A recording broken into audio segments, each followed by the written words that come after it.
We're back on Morning Trade Live. Apple hitting a new all-time high today after a solid earnings report and a strong forecast for the holiday season. iPhone sales are growing year over year for the second straight quarter. The company expecting total revenue growth of at least 10% in the holiday quarter, which is well ahead of the street's estimates. Although Apple, while having hit highs, has come off a bit now, 0.2% lower.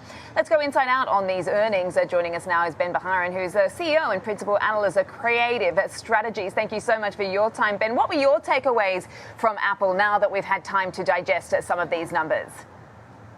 Yeah, I think the main thing really came back to what the expectations or guide is for the next quarter.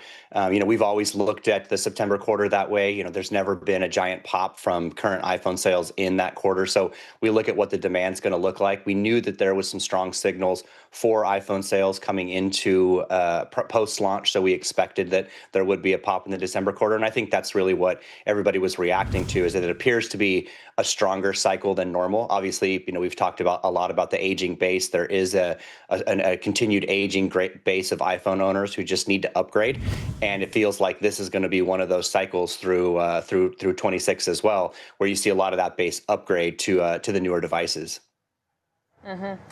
What did you make of what they sort of said or didn't say about the AI part of the story? It very much seems like, as far as the reaction, investors and the street is happy to continue to wait for a little bit more update on that. But how patient can the markets be, do you think? Yeah, I think the patience is the good question. I think it really comes down to this upcoming Siri launch, which everybody believes is going to be around the springtime. We expect to see more updates from them again, also for that at next year's WWDC. And I think that's really the moment, right? I think if that's disappointing, the AI story is going to be really concerning. At least the first-party AI story is going to be very concerning. But there was some points, I think, around the increased OPEX, which they did attribute to some AI, which was higher than most people thought. So I think that was viewed as a positive, that they're making those investments either in people or in core technology. So part of that, I think, is optimistic, but as everybody keeps pointing out, it's still a wait and see story, but it's one that they have a lot of hope on. And I think everybody hopes that they do execute on that front. Mm-hmm. Talk to us about the China market. Obviously, this has been a really important one, I suppose underscored by the fact that Tim Cook makes visits to Beijing himself.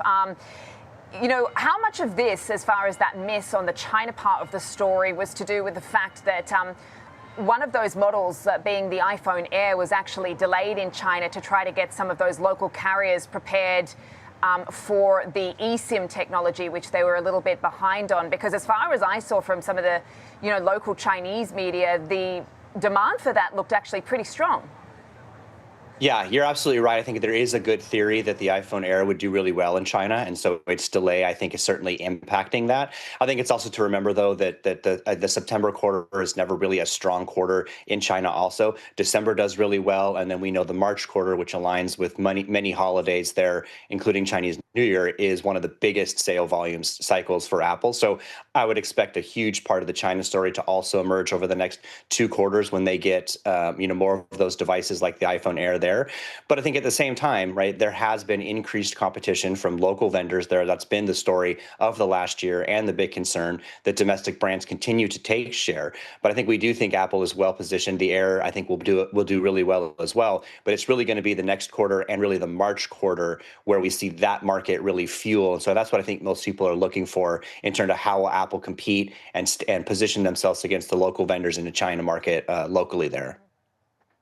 I've just been looking through the Analyst call sheet today, and it's earned itself quite a number of price target boosts off the back of this. So it's been a really positive reaction from the sell side as well, the Analyst community too. I'm just wondering, as far as an overhang on this stock, do you believe that the ones that we had perhaps been a little bit concerned about at the start of the year have now been lifted? Of course, with the tariffs, now I've heard that, people are calling Tim Cook, 10% politician, sort of 90% CEO, because of what we've seen as far as cutting deals with the US government as well, and then sort of everything else now with the iPhone 17? Yeah, I definitely think that some of those fears have been quelled. I think, right, there was a good solid preservation of gross margins. The other thing I think everybody's got to remember with this is, we are in an interesting spot where, because of AI data centers, storage and memory is at unprecedented levels of demand and pricing is rising. And so when you're Apple or somebody who has this kind of scale, you're actually securing a number of those prices. So when you just look at that in terms of BOM cost concerns or what that's going to mean in terms of margins, and tariffs was always sort of that potential drag, right, on some of those elements. It seems like they held gross margins, and again, noting that they can secure some of these more price volatile and really in-demand segments of components at scale for next year is going to continue to help them feed and hold those gross margins, which I think is just a good story as long as sales continue. So yes, I think the story is overwhelmingly positive. This feels like a stronger cycle, and I think some of those broader concerns are now quelled. And now again, we just want to see execution and the AI story, which will just continue to lift that upside. Yeah, I mean, some analysts do anticipate that could come next summer, so we'll be watching. Thank you so much for that, Ben Bajarin, who's the CEO and Principal Analyst at Creative Strategies. Thank you for your time. Let's trade it now with George Tsilis, who's the Senior Markets Correspondent. What's your example trade and approach for Apple this morning, George? I think, looking at the price action today, it's down slightly, but rather muted. I think the earnings were rather good in general. There was obviously some weakness in China, but nonetheless, I think the market, it's a Friday, and institutions may end up needing to sort of digest these earnings as we move into the next couple of weeks. But nonetheless, I think if you look at the chart action too, or the price action going back to even December of last year, and most recently it broke out of the trading range it was in above the $260 area. So I think there's a possibility that it does retest these areas. So what I'm going to do is I'm going to structure a bullish trade that allows us some flexibility in case the stock does drift lower over the next couple of weeks. So this trade is going to be a November monthly with 21 days to expiration. I'm basically going to sell a put spread, selling the 265 put, and then I'm going to buy simultaneously the 255 put below it.